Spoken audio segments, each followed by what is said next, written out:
It's been months since my mom Angel passed away, but some days it feels like the weight of it still crushes me. I loved her deeply, even though life had a way of putting me in the background while my sister Margaret took center stage. My name is Rebecca, 27 years old, a painter who scrapes by with small commissions. I'm not the kind of person who craves attention, but sometimes I wonder if that's why Mom always seemed to gravitate toward Margaret instead of me. Margaret seemed to have everything: a husband, a nice house, and the luxury of never having to take responsibility for anything. Mom adored her, always defending her no matter what. Meanwhile, I was the one making sure things didn't completely fall apart. "Why are you always so dramatic, Rebecca?" Margaret scoffed one day as I helped Mom pack her things to move into the small house on Margaret's property. She was feeling sick lately, and we thought it would be better if she lived closer to one of us. "It's not like I'm doing nothing. I'm giving her a roof over her head, aren't I?" I clenched my jaw, trying to stay calm. "She's not some stranger, Margaret. She's our mom, and that roof is a guest house you haven't used in years. Also, she's paying rent. You're not giving her anything." She rolled her eyes and crossed her arms, leaning against the doorway. "Do you know how many people would kill for a setup like this? She's lucky to have me." "Lucky?" The word came out like a laugh, bitter and sharp. "You mean lucky that I'm here handling everything while you take the credit?" Margaret just shrugged and walked off toward her house, leaving me standing there with a mix of anger and disbelief. It was always like this, her doing the bare minimum and acting like she was a saint for it. Later that evening, we got the results. I called Margaret to fill her in. "Margaret, it's bad," I said, my voice trembling. "It's lymphoma. The doctor said 6 months to a year." There was a pause on the other end before she finally responded, her tone annoyingly flat. "Well, that sucks, but at least she has her little house here. That's something, right?" I blinked, gripping the phone tighter. "That's all you have to say? That sucks? She's dying, Margaret. Dying." "What do you want me to do, Rebecca?" she snapped. "Drop everything and become her private nurse? I have a life too, you know." "You could start by showing some basic compassion," I shot back. "Maybe take her to a doctor's appointment once in a while or spend some actual time with her." She sighed loudly. "Look, I'm doing what I can. Let's not make this about you, okay?" I hung up after that. There was no point in arguing. Margaret would always find a way to turn things around and make herself the victim. After Mom got sick and started treatment, she became too weak and tired to manage her personal finances. Since I was the one taking care of her day-to-day needs, Margaret had taken over handling her bank account and bills. I didn't love the idea, but Mom trusted Margaret, so I let it go. I thought, maybe for once, Margaret would step up and actually do the right thing. One day, Mom asked me to check her bank account balance for her. She'd been worried about some upcoming expenses and wanted to be sure she had enough. "Rebecca, could you stop by the bank for me?" she asked, her voice frail but warm. "I just want to make sure everything's in order." "Of course, Mom," I said, brushing a strand of hair out of her face. "I'll handle it." I went to the bank that afternoon, still thinking everything would be fine. But when the teller handed me the account summary, my heart dropped. Her account was almost empty. The savings she had worked so hard to build after selling her car, gone. And then I saw it, one massive withdrawal made a few weeks earlier. The name on the transaction hit me like a punch to the gut: Margaret Bennett. I stared at the slip of paper, my hands trembling. There had to be some mistake. Margaret wouldn't. No, she couldn't. But the evidence was right in front of me. I stepped outside the bank, the cold air hitting my face like a slap, and I called Margaret immediately. "What's up?" she answered casually, as if we hadn't been through months of hell. "Are you serious?" I said, my voice shaking. "Margaret, why the hell did you withdraw all of Mom's money?" There was a pause before she answered, her tone defensive. "Rebecca, calm down. It's not what you think." "Not what I think?" I snapped. "Her account is empty, Margaret. Empty. And there's a transaction for the full amount, with your name on it." She sighed, like I was the one making a big deal out of nothing. It's a loan, okay? I needed the money for some unexpected repairs. I was going to put it back in a few months. Mom doesn't even know. It's not like she needs it right now. A loan? I almost laughed, the bitterness choking in my throat. You think you can just borrow every last penny she has without asking her? Without telling anyone? She's sick, Margaret. That money wasn't yours to take. Don't be so dramatic, Rebecca, she said, her voice sharp now. I'll pay it back. I always planned to. You're blowing this way out of proportion. You've got to be kidding me, I said, my voice low and shaking. Mom is dying, and you think this is about me being dramatic? You're disgusting, Margaret. I could feel my hands shaking as I gripped the phone tighter, trying to steady my voice. You have no idea what this has done, do you? Mom asked me to check because she was worried about paying for her groceries, Margaret. Groceries. Do you understand how humiliating it's going to be for her if she finds out? She won't find out, Margaret snapped, because you're not going to tell her. My stomach twisted at the sheer audacity of her tone. Why the hell wouldn't I? She deserves to know what you've done. Because it'll only stress her out. Margaret cut me off, her voice sharp and condescending. Do you really think she needs that right now? She's already dealing with enough. Besides, I'll put the money back before she even notices. You're always acting like I'm the bad guy here, Rebecca. But I'm trying to handle everything the best I can. Handle everything? I practically shouted, the anger boiling over. You mean dumping all the hard parts on me while you play the perfect daughter? Don't you dare act like you're the one making sacrifices. Rebecca, she hissed, her voice dropping. If you care about Mom, you'll let this go. She doesn't need to know about this. And you, stop trying to make me the villain just because you can't stand that she trusted me with her finances. I hung up, unable to listen to another word. My chest felt tight, my heart pounding as I stood there on the sidewalk, staring at the cars passing by. Margaret was trying to spin this into something noble, as if she was doing Mom some kind of favor by stealing from her. But what could I do? Telling Mom would break her heart, and the thought of adding to her pain made me feel sick. I needed to talk to someone, to vent, to make sense of the storm brewing in my head. Without thinking twice, I called my best friend Laura. She picked up on the second ring. Hey, Rebecca, how are you? She asked, her voice warm but slightly concerned. She could always tell when something was wrong. It's Margaret, I said, my voice cracking.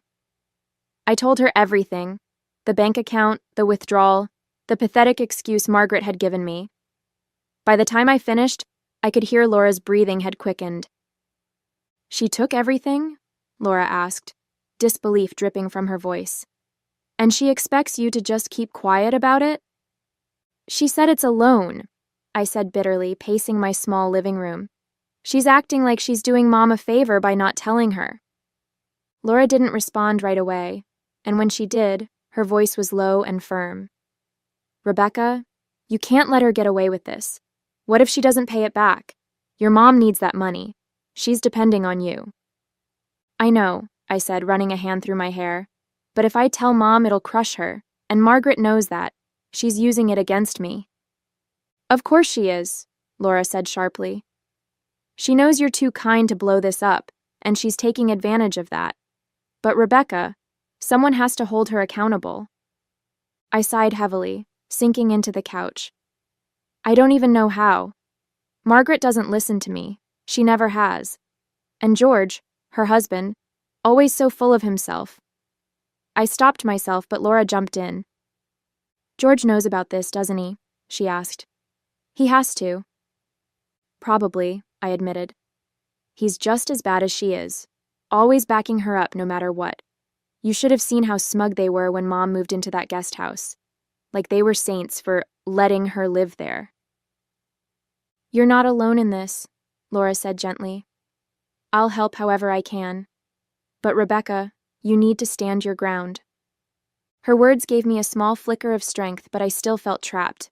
I couldn't tell Mom. I couldn't confront Margaret without it escalating into a full-blown war. But I couldn't just sit there and let her walk all over us. The next few days were unbearable. I couldn't get the thought of Margaret's betrayal out of my head. Every time I saw Mom, it was like a heavy weight pressing down on my chest. She'd smile at me, thank me for helping her with dinner or sitting with her during treatments, completely unaware of what Margaret had done. I couldn't bring myself to tell her. Every time I opened my mouth, the words got stuck in my throat. But Margaret didn't make it easy to let things go. A few days later, I was at Mom's house, helping her organize her medical bills, when Margaret strolled in like she owned the place. George was with her, carrying a few grocery bags that he plopped on the counter without so much as a word to either of us. "Look at this," Margaret said, holding up a small bouquet of flowers she'd clearly just picked up from the store. "I thought these might brighten up the place. Don't you think, Mom?" "Oh, Margaret, that's so thoughtful," Mom said, her face lighting up. I bit my tongue so hard I thought I might draw blood. "Thoughtful?" "She emptied your bank account, Mom." But instead, I just nodded stiffly, pretending to focus on the papers in front of me. George caught my expression and smirked. "You should learn a thing or two from Margaret, Rebecca. She's always thinking of others." It was the last straw. I slammed the papers down on the table and stood up. "Thinking of others? Are you serious?" My voice was shaking, but I didn't care. "Rebecca," Mom said softly, looking startled. "What's wrong?" "Nothing," I muttered, forcing myself to calm down. "I just remembered something I need to take care of." I grabbed my coat and headed for the door, unable to stay in the same room as Margaret and George for another second. As I walked out, I heard Margaret's voice behind me, low and mocking. "She's always so dramatic." The next day, I needed to clear my head, so I decided to run a few errands in town. I was walking down Main Street, juggling a grocery list in my head, when I saw her. Margaret, stepping out of one of the fanciest boutiques in town, laughing and chatting with a sales assistant as George held the door open for her. She had at least 3 shopping bags in her hands, each with the store's logo plastered all over them. I froze mid-step, my stomach churning. There she was, spending God knows how much money on clothes and who knows what else, while Mom was budgeting for groceries. The image of Margaret's name on that withdrawal flashed in my mind, and my hands clenched into fists. Without thinking, I marched straight up to her. "Margaret," I called, my voice sharp and loud enough to make her flinch. She turned, her smile fading as she saw me. "Oh, Rebecca," she said, her tone saccharine and fake. "What a surprise! Out shopping too." "Shopping?" I hissed, glaring at the bags in her hands. "What are you even doing here? Spending more of Mom's money?" Her face tightened, but she quickly recovered, flashing a tight smile. "Don't be ridiculous. This is my money. George and I work hard, Rebecca. Not that you'd understand." George snorted beside her, clearly amused by her jab. "Careful, Rebecca," he said smugly. "Jealousy doesn't suit you." "Jealous?" I laughed bitterly. "No, Margaret, I'm not jealous. I'm disgusted. You drained Mom's account, and now you're out here buying designer clothes like nothing happened. How do you sleep at night?" Margaret's expression hardened. She stepped closer, her voice low and venomous. "I told you it's a loan. And if you care about Mom, you'll drop it. Do you want her to know about this? To worry about something she doesn't need to?" I stared at her, my chest heaving with anger. "You're unbelievable. Mom deserves to know the truth. She deserves better than you." Margaret leaned in closer, her voice dripping with venom. "You tell her and you'll break her heart. She's already sick, Rebecca. Do you really want to be the reason she gets worse? Think about that before you open your mouth." As I stood there, fuming at Margaret's audacity, a wave of memories hit me. This wasn't the first time Margaret had pulled something like this, and deep down, I knew it wouldn't be the last. Mom, bless her sweet heart, had always been Margaret's biggest defender, no matter how awful her behavior was. When we were kids, Margaret had a knack for pushing every limit. She'd borrow money from Mom's purse for things she needed, like concert tickets or new shoes.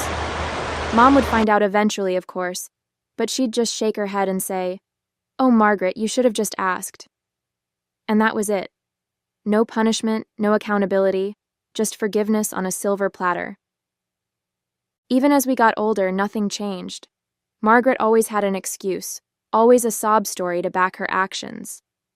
There was the time she borrowed Mom's car without permission and wrecked it. She cried and blamed a pothole, and somehow Mom ended up comforting her, saying, "Cars can be fixed, but you can't replace family." I remember sitting there, stunned, while Margaret smiled through her crocodile tears. Mom had a heart too big for her own good. She always believed the best in people, especially in Margaret.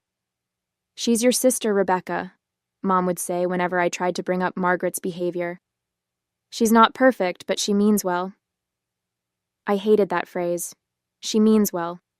It was Mom's way of justifying everything Margaret did, from lying to taking advantage of her kindness. But this time was different.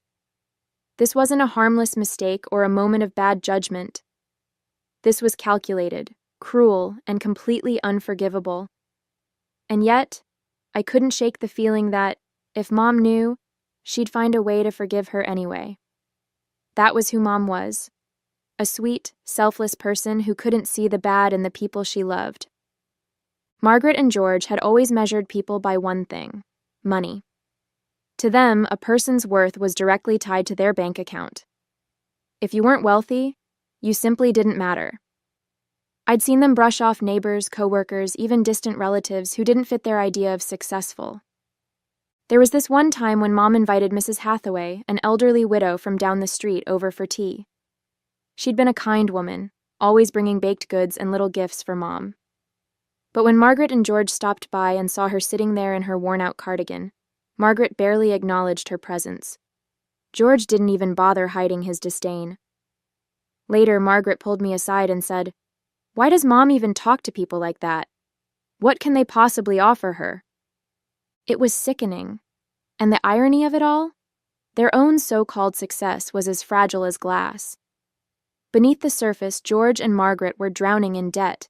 They'd been borrowing money from the bank for years, refinancing their home, maxing out credit cards, whatever it took to keep up appearances. Margaret once let it slip to me after a few too many glasses of wine that they were stretched thin, but she quickly laughed it off, saying, "It's just temporary. George's investments will pay off soon." But they never did. That's the thing about people like Margaret and George. They live for the image, the illusion of wealth, even when it's built on lies. Their fancy cars, their designer clothes, their perfectly manicured lawn. It was all for show. And now, seeing Margaret use Mom's money to keep that illusion alive made me feel sick to my stomach. Mom, who had worked so hard to save every penny after selling her car, deserved so much better than to have her sacrifices thrown away on Margaret's shallow lifestyle. Mom's decline was slow at first, small things like losing her appetite or needing more rest. But as the months went by, it became harder to ignore. Her energy faded, her voice grew weaker, and some days, it was like the vibrant woman I'd always known was slipping away right before my eyes. I tried to be strong for her, but the weight of everything, taking care of her, managing my own life, and the constant frustration with Margaret, was becoming unbearable. One day, after another tense encounter with Margaret, Laura suggested I try something to clear my head.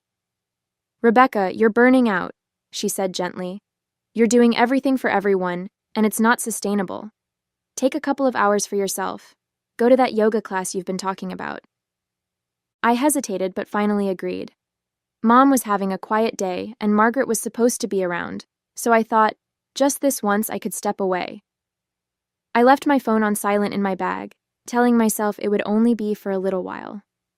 For the first time in months, I felt like I could breathe, even if it was just for an hour or two.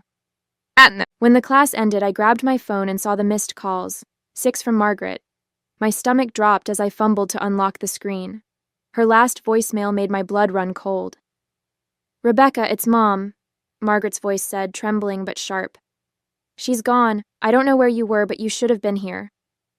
I don't even remember how I got home. My legs felt like lead as I stumbled into the house where Margaret was sitting on the couch, her face red and blotchy. "She just stopped breathing," she said, looking up at me. "I was here, but there was nothing I could do." I couldn't speak. My heart felt like it had been ripped out of my chest. I'd been gone for 2 hours, and I hadn't been there to say goodbye.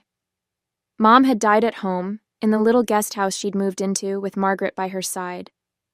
The guilt hit me like a freight train.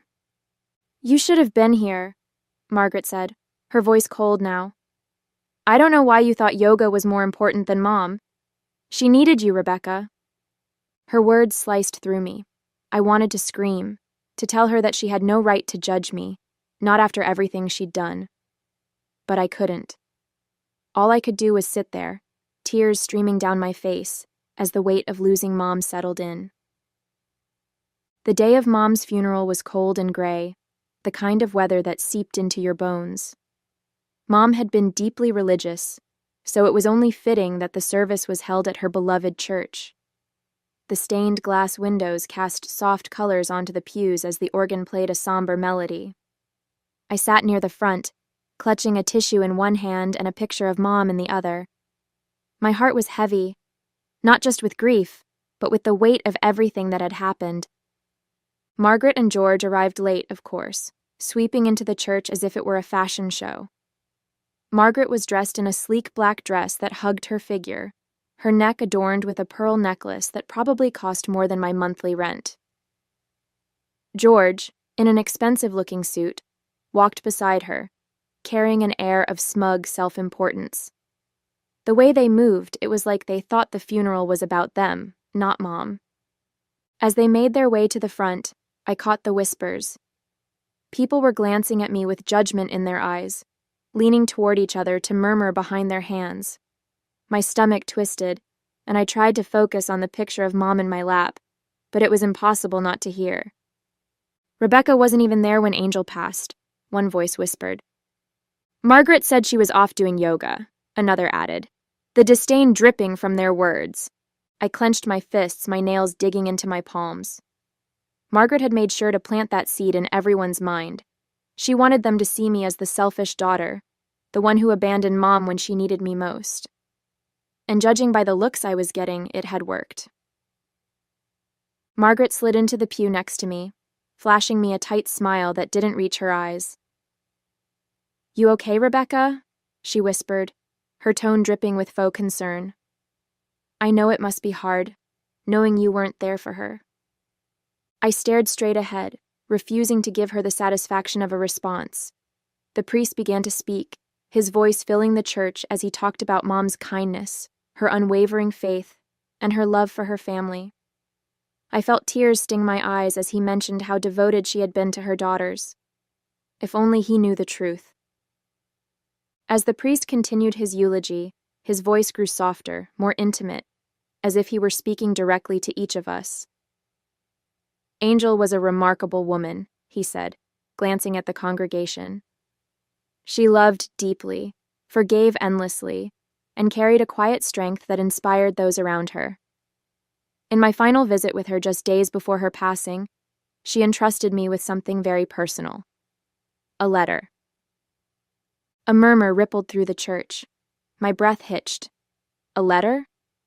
I glanced at Margaret, who shifted uncomfortably in her seat.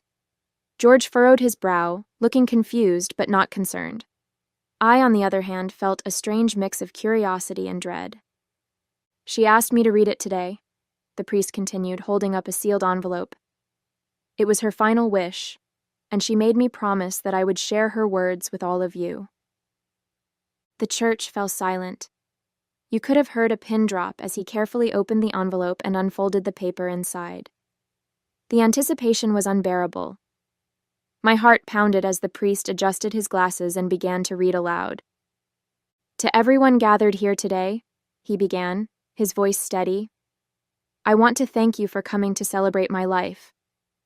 I lived a life of love and faith, and though it was not without challenges, I leave this world with gratitude in my heart.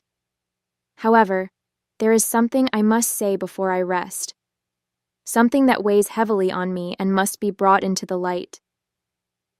I froze. I could feel the tension in the room as everyone leaned in, waiting for what came next. "I have always believed in forgiveness," the priest read, his tone solemn, "but forgiveness does not erase the truth. And the truth is, in my final months, I experienced a betrayal so painful that it nearly broke me. Margaret, my eldest daughter, I trusted you with everything. My care, my home, my finances. But you took advantage of that trust in ways that no mother should ever endure. Gasps echoed through the church. Margaret's face went pale, and she shifted in her seat, her hands gripping the edge of the pew. George's jaw tightened, but he stayed silent, his eyes darting toward the priest. You took the money I had saved from selling my car, money I had set aside for my care, for emergencies. Rebecca, who gave so much of herself to ensure I was never alone, I know that you knew about this, but decided to protect me so that I wouldn't suffer in my final months. God bless you for being such a wonderful child, the priest continued. Margaret, you drained my bank account and what was left of my energy, leaving me with nothing. I knew, but I kept quiet. I didn't want to shame you or cause more pain in my final days, but people need to know who you are. My hands flew to my mouth as tears streamed down my face. She knew. All this time, Mom knew.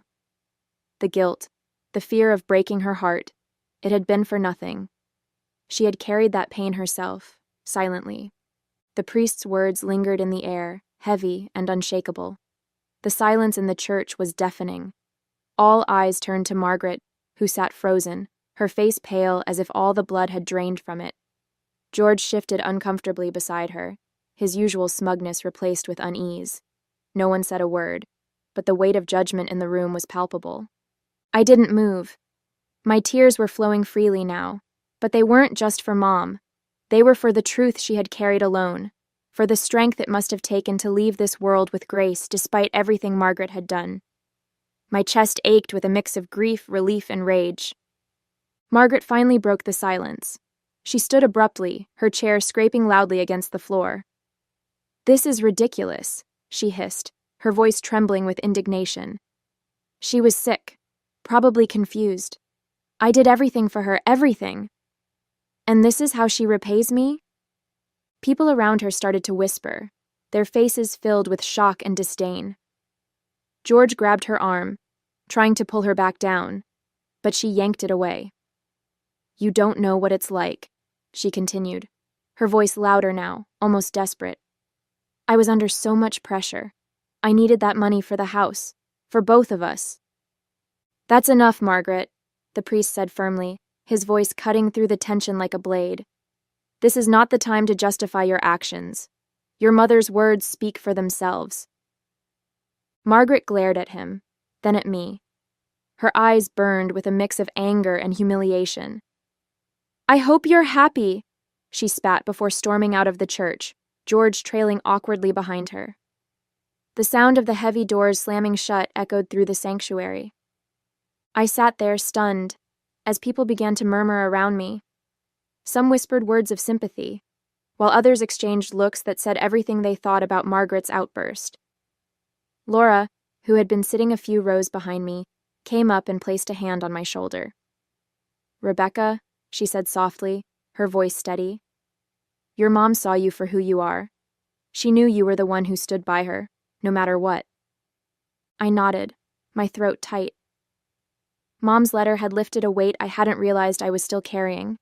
I had spent so much time protecting her, trying to shield her from the truth, and yet she had known all along. And even in her final days, she had chosen to protect me instead. As the service ended and people began to file out, many stopped to offer me condolences, their words laced with a newfound respect. Margaret's mask had finally slipped, and the truth was out. I wasn't sure what would happen next, for her, for George, or for me. But one thing was certain. Mom's voice, even in death, had given me a sense of closure I hadn't thought possible. That night, as I sat alone in my small apartment, I looked at the picture of Mom I had taken from the service. "Thank you," I whispered, clutching it close to my chest. For the first time in months, I felt the faintest glimmer of peace. Mom's love had been bigger than Margaret's betrayal, and in the end, that love was all I needed to carry me forward.